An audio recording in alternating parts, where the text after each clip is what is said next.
Assalamualaikum warahmatullahi wabarakatuh. Saya Ega Septiani Pramagista ingin membahas tentang 7 dimensi dari negara Brunei Darussalam. Berikut presentasi dari saya. Sejarah Brunei Darussalam. Negara Brunei Darussalam adalah negara berdaulat di Asia Tenggara yang terletak di pantai utara Pulau Kalimantan. Negara ini memiliki wilayah seluas 5.765 km persegi yang menempati Pulau Kalimantan dengan garis pantai seluruhnya menyentuh Laut Tiongkok Selatan. Wilayahnya dipisahkan ke dalam dua negara bagian di Malaysia, yaitu Sarawak dan Sabah. Catatan orang Tiongkok dan orang Arab menunjukkan bahwa kerajaan perdagangan kuno ini ada di muara sungai Brunei awal abad ke-7 atau ke-8. Kerajaan itu memiliki wilayah yang cukup luas meliputi Sabah, Brunei, dan Sarawak yang berpusat di Brunei. Kesultanan Brunei juga merupakan pusat perdagangan dengan Cina. Kerajaan awal ini pernah ditaklukkan Kerajaan Sriwijaya yang berpusat di Sumatera pada awal ke-9 Masehi dan seterusnya menguasai Borneo Utara dan gugusan Kepulauan Filipina. Nama Brunei sendiri tercantum dalam negara Kertagama sebagai daerah bawahan Majapahit. Kekuasaan Majapahit tidak lama karena setelah Hayam Wuruk wafat, Brunei membebaskan diri dan kembali sebagai sebuah negeri yang merdeka dan pusat perdagangan penting. Pada awal abad ke-15, Kerajaan Malaka di bawah pemerintahan Parameswara telah menyebarkan pengaruhnya dan kemudian mengambil alih perdagangan Brunei. Perubahan inilah yang menyebabkan agama Islam tersebar di wilayah Brunei oleh pedagang pada akhir abad ke-15. Brunei mencapai zaman kegemilangannya dari abad ke-15 hingga abad ke-17, sewaktu memperluas kekuasaannya ke seluruh pulau Borneo dan ke Filipina di sebelah utaranya. Semasa pemerintahan Sultan Bolkiah dari tahun 1473 sampai 1521 yang terkenal disebabkan pengembaraan baginda di laut, malah pernah seketika menaklukkan Manila. Kesultanan Brunei memperluas pengaruhnya ke utara hingga ke Luzon dan Sulu, serta di sebelah selatan dan barat Kalimantan. Dan pada zaman pemerintahan Sultan yang ke-9, Sultan Hasan pada tahun 1605 sampai 1619 yang membangun susunan aturan adat istiadat kerajaan dan istana yang masih kekal hingga hari ini. Singkatnya, setelah Sultan Hasan, kejayaan Brunei memudar karena perebutan kekuasaan dan juga bertumbuhnya pengaruh kekuasaan kolonial Eropa di daerah itu yang antara lain mengacaukan jalur-jalur perdagangan tradisional, menghancurkan dasar ekonomi Brunei, dan banyak kesultanan Asia Tenggara lainnya. Pada tahun 1967, Omar Ali Saifuddin turun tahta untuk anak laki-lakinya yang kedua yaitu Hasan al-Bolkiah yang menjadi penguasa ke-29. Sang mantan sultan tetap menjadi menteri pertahanan dan mengambil gelar Sri Begawan. Lalu pada tahun 1970, ibu kota Brunei Town diganti namanya menjadi Bandar Sri Begawan untuk menghormatinya. Lalu Sri Begawan wafat pada tahun 1986. Dan selanjutnya pada tanggal 4 Januari 1979, Brunei dan Britania Raya menandatangani sebuah perjanjian persahabatan dan kerjasama baru. Lalu pada tanggal 1 Januari 1984, Brunei Darussalam menjadi negara merdeka. Di samping sini ada tabel dari Prakesultanan Brunei, dari Kekaisaran Brunei tahun 1368 sampai 1888, sampai Wangsa Bolkiah yaitu dari abad ke-15 sampai sekarang. Brunei sendiri beribu kota di Bandar Sri Begawan dengan kebanyakan mayoritas agama Islam dan memiliki semboyan senantiasa membuat kebajikan dengan petunjuk Allah. Lalu lagu kebangsaannya yaitu Allah peliharakan Sultan. Slide selanjutnya membahas tentang budaya Brunei Darussalam.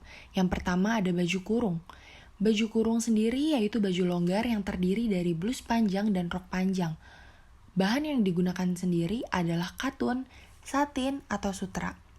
Karena mayoritas agama yang dianut adalah Islam, sehingga kebudayaan di negara Brunei berkiblat pada Islam dengan pengaruh dari budaya Melayu. Baju kurung milik Brunei Darussalam berbentuk sama seperti di Indonesia, Malaysia, Singapura, dan Thailand bagian selatan. Baju kurung digunakan sesuai dengan persyaratan hukum Islam bahwa wanita mengenakan pakaian tertutup kecuali wajah dan tangan. Sebagai bawahan, baju kurung dipadukan dengan kain songket untuk dijadikan sarung atau rok bagi busana wanita. Selain itu juga dilengkapi dengan perhiasan, tas kecil atau kipas. Yang kedua ada kain songket, yaitu ada Suka Indra, Sipugut, dan Air Mulih. Dikutip dari buku Pakaian Tradisional ASEAN tahun 1991 oleh Suhardini Khalid, songket tersebut ada beberapa macam dan digunakannya tergantung acara dari negara tersebut. Yang ketiga ada mata uangnya, yaitu dolar Brunei. Mata uang Brunei diikat pada dolar Singapura awalnya, yang artinya 1 dolar Brunei setara dengan 1 dolar Singapura.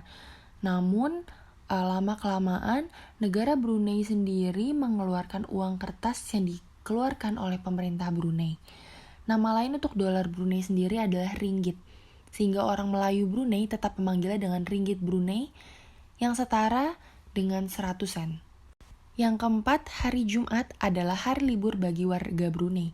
Layaknya Sabtu dan Minggu, di mana kegiatan bisnis ditiadakan, serta banyak juga kantor dan perusahaan yang tidak beraktivitas. Yang kelima yaitu harga rokok di negara Brunei dijadikan mahal supaya penduduk dapat mengurangi konsumsi rokok. Ini difatwakan oleh Mufti Brunei pada tahun 2011. Yang terakhir, karena sama dengan budaya Melayu dengan pengaruh kuat dari agama Muslim, tapi lebih kelihatan lebih konservatif dibandingkan Malaysia dan Indonesia, penjualan penggunaan alkohol pun diharamkan. Dengan catatan, orang luar dan non-muslim dibolehkan membawa bir 12 jumlahnya dan 2 botol miras setiap kali mereka masuk ke negara ini. Lalu setelah pemberlakuan larangan pada tahun 1990, semua pub dan klub malam dipaksa tutup di negara ini.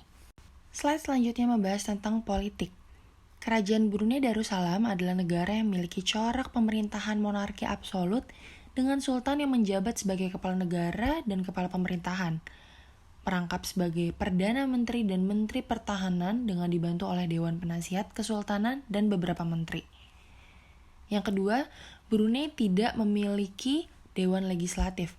Namun pada bulan September tahun 2000, Sultan bersidang untuk menentukan parlemen yang tidak pernah diadakan lagi semenjak tahun 1984. Parlemen ini tidak mempunyai kuasa selain menasihati Sultan. Selanjutnya, pertahanan keamanan Brunei mengandalkan perjanjian pertahanan dengan Inggris, di mana terdapat pasukan Gurkha yang terutama ditempatkan di Syria. Jumlah pertahanan keamanannya lebih kecil dibandingkan dengan kekayaan dan negara tetangga. Secara teori, Brunei berada di bawah pemerintahan militer sejak pemberontakan yang terjadi awal dekade 1960. Dan pemberontakan itu dihancurkan oleh Laskar Britania Raya dari Singapura. Brunei memiliki hubungan luar negeri terutama dengan negara ASEAN dan negara lain ikut serta sebagai anggota PBB. Kesultanan ini juga terlibat konflik Kepulauan Spratly yang melibatkan hampir semua negara ASEAN kecuali Indonesia, Kamboja, Laos, dan Myanmar, lalu RRT, dan Republik Tiongkok.